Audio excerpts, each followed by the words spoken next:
La palabra está tomada de la Biblia latinoamericana en el Antiguo Testamento del segundo libro de las Crónicas.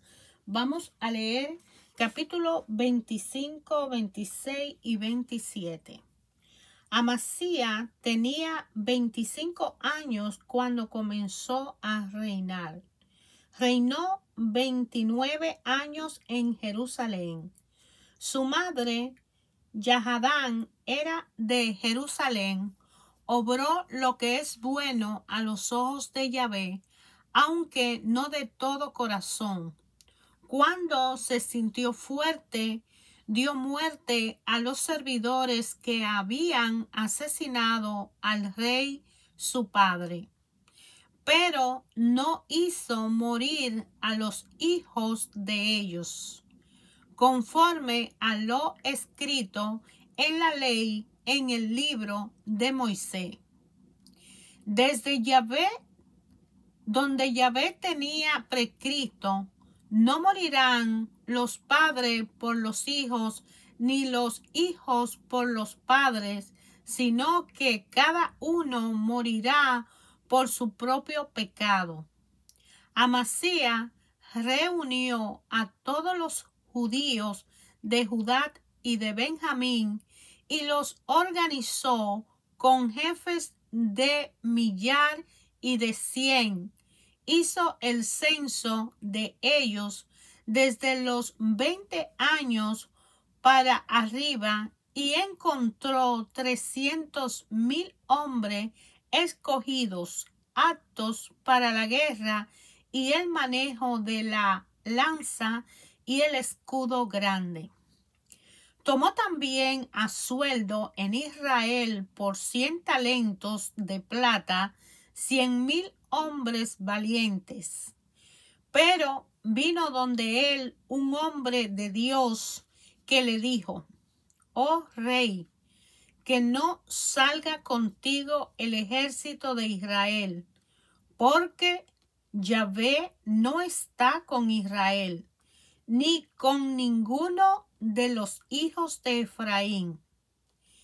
Si vienen contigo, Dios te hará caer ante el enemigo, aunque tengas muchas tropas, porque Dios tiene poder para ayudar y para derribar».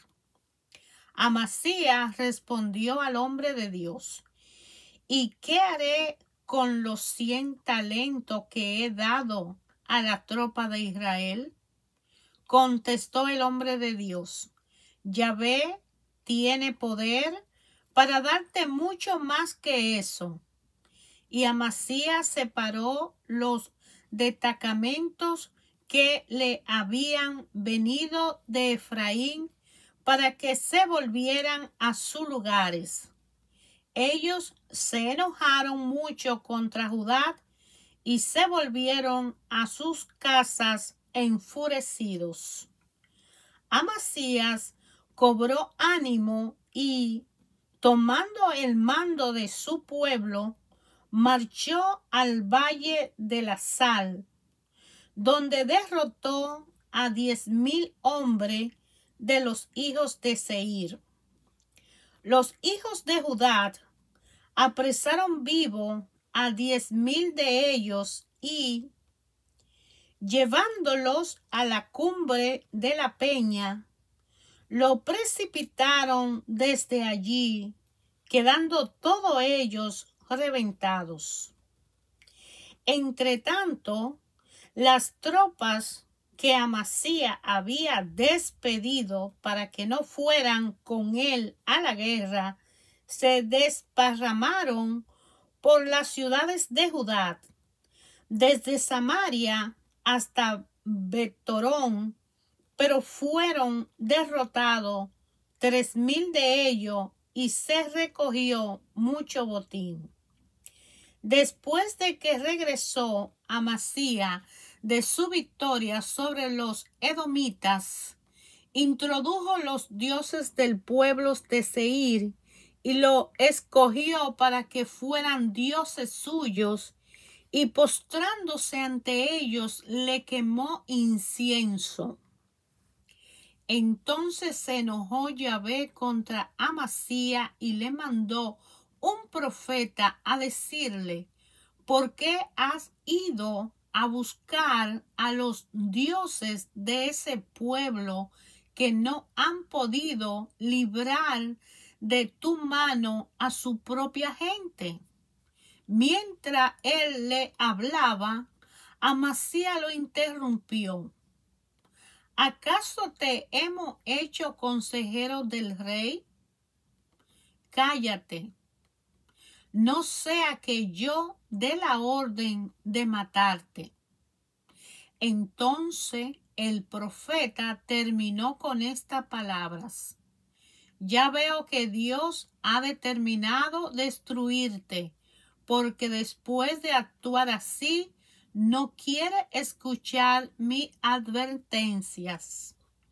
Amasías, rey de Judá, después de haber consultado, mandó mensajero a Joás, hijo de Joacad, hijo de Jehú, rey de Israel, para decirle: sube y nos veremos las caras.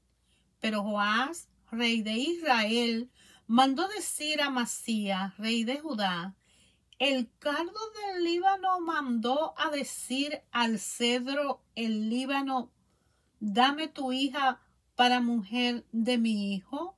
Pero la bestia salvaje del Líbano pasaron y pisotearon el cardo. Tú te dices: he derrotado a Edom. Por esto te sientes muy glorioso. Pero quédate ahora en tu casa. ¿Por qué exponerte a una calamidad y a caer tú y Judá contigo? Pero Amasías no lo escuchó, pues Dios había decidido entregarlo en manos de sus enemigos por haberse dirigido a los dioses de Edom. Subió Joás, rey de Israel, y se enfrentaron él y Amasías, rey de Judá, en Bet-Semes de Judá. Los de Judá fueron derrotados por Israel y huyeron cada uno a su casa.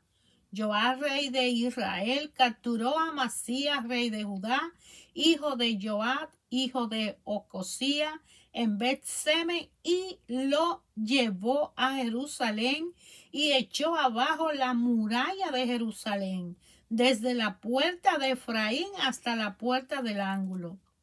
Luego tomó todo el oro y la plata y todos los objetos que se encontraban al cuidado de Obededón en la casa de Dios y los tesoros de la casa del rey. Tomó rehenes y se volvió a Samaria.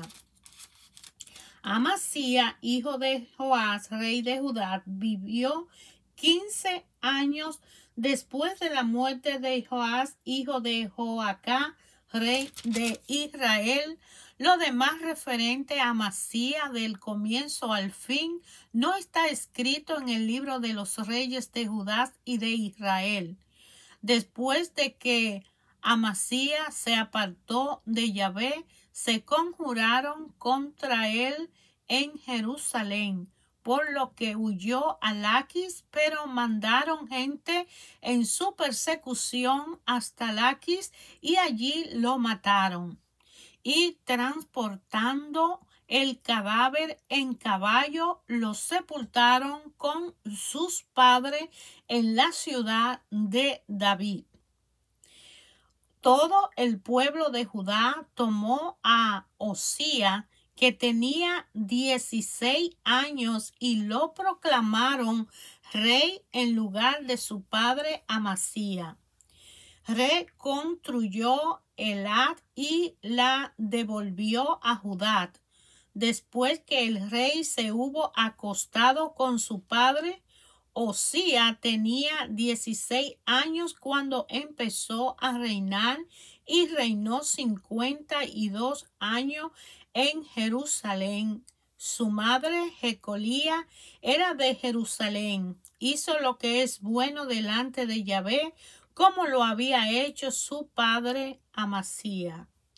Buscó a Dios durante la vida de Zacarías, que enseñaba el temor de Dios, y mientras buscó a Yahvé, Dios le dio prosperidad.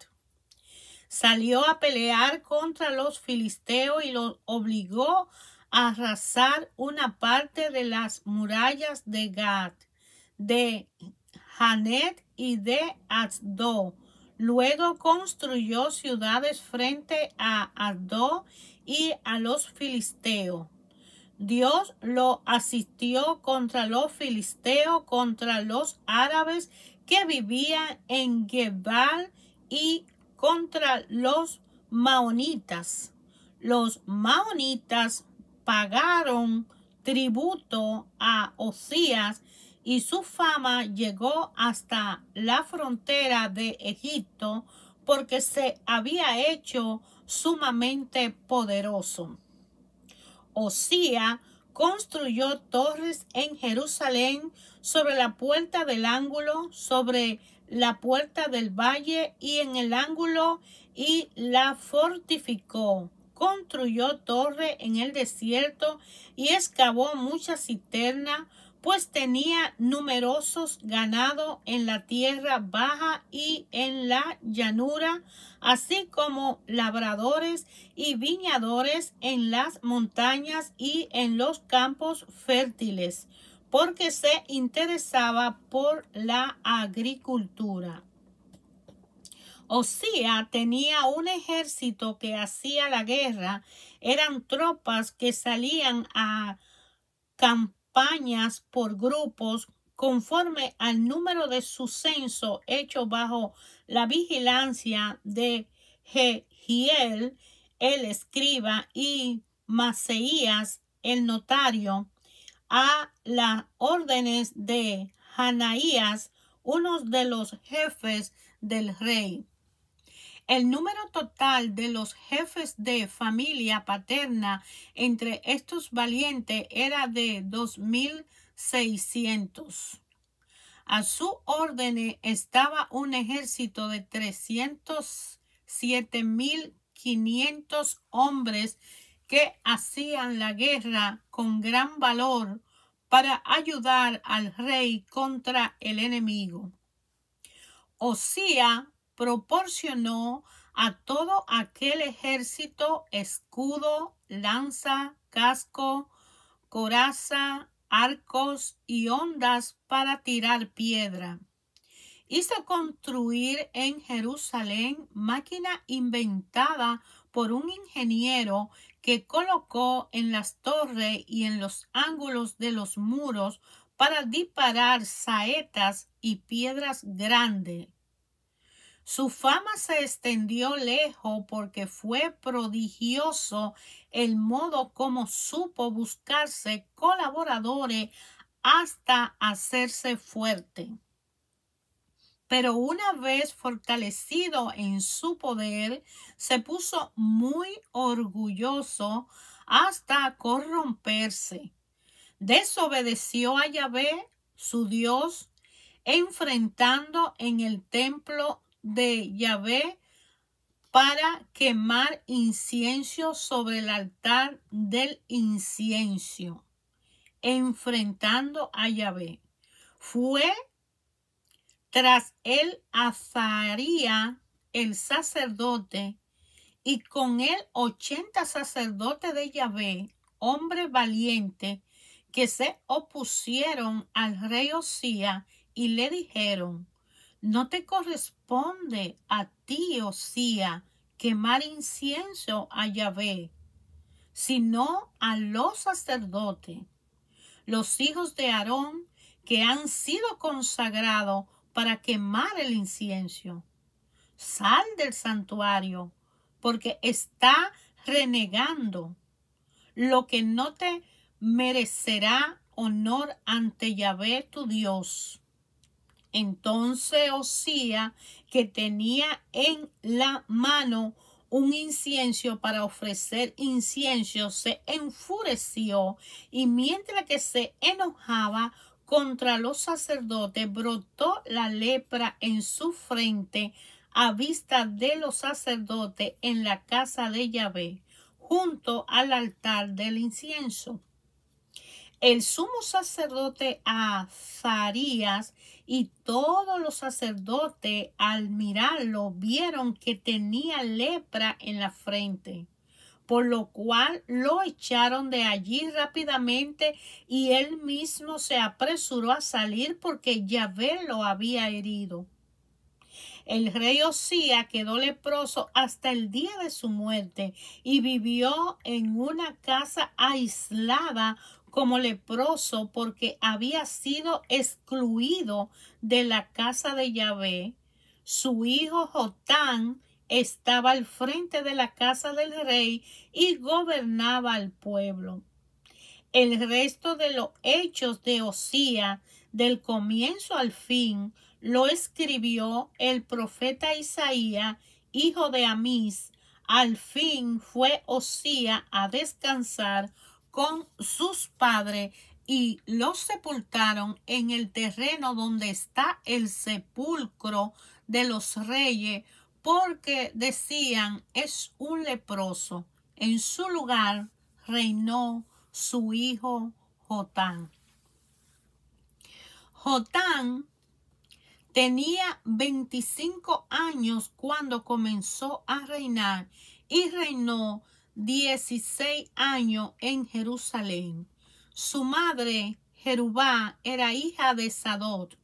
Jotán se portó bien con Yahvé como lo había hecho su padre Osías. Sin embargo, no iba a la casa de Yahvé y el pueblo seguía corrompiéndose.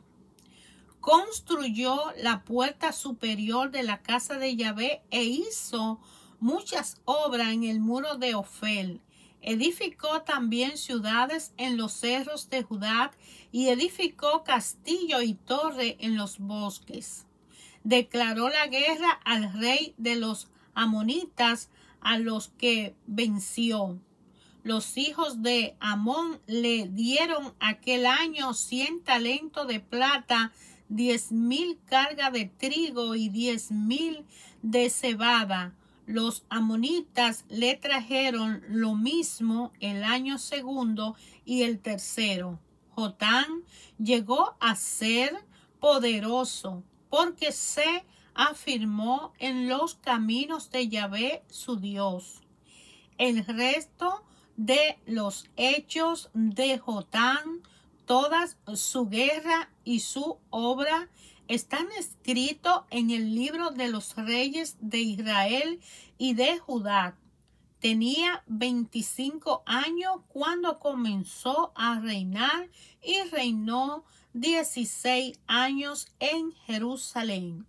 Finalmente Jotán fue a descansar con sus padres y lo sepultaron en la ciudad de David, sucediéndole su hijo Ahaz. Hermanos, hermanas, ayer, hoy y siempre, Dios nuestro Padre habla a nuestro corazón, a nuestra mente, a nuestro intelecto, a través de su palabra. Cuando leemos la palabra de Dios, escudriñamos las escrituras, cuando la meditamos, la rumiamos, y cuando esa palabra de Dios entra a darnos el conocimiento de las verdades que cada uno de nosotros, dependiendo del nivel de evolución y el nivel en que se encuentre en el momento cuando haya despertado al hombre nuevo, necesita. A través de Jesucristo somos salvos. Él compró la salvación, murió en la cruz por cada uno de nosotros y nos dejó desde antes de nacer el privilegio de ser hombre salvado y de que nuestros pecados, por muy malos y oscuros que sean, pudieran ser blancos como la nieve. La misericordia del amor grandioso de nuestro Padre Creador es eternamente garantizada en nuestra vida, de que su amor es perenne para con cada uno de nosotros, nuestra familia y la humanidad. Dios nos ama de una forma extraordinaria. Nuestras alabanzas han de ser para el Padre, porque Él es un Padre misericordioso, Él es un Padre compasivo, y ha dado a su único Hijo para que todo aquel que crea en Él no muera, sino que tenga vida eterna. Y su Hijo, al morir en la cruz, para que cada uno de nosotros, si nos arrepentimos y cumplimos con las normas y reglas con el Padre, podamos ser salvos.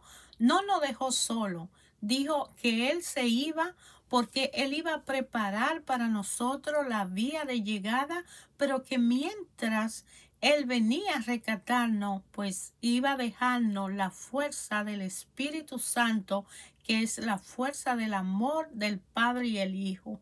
Por eso la Santísima Trinidad, Padre, Hijo y Espíritu Santo, es la fuerza que unifica el amor todopoderoso del Padre omnipotente en cada uno de nosotros. De una forma personal y particular hay un plan del Padre, hay un propósito para cumplir, hay una meta que seguir y hay una obediencia que hay que cumplir, pero solamente la puede alcanzar aquellos seres que deciden ser humildes ante el Padre y se arrodillan y le rogan.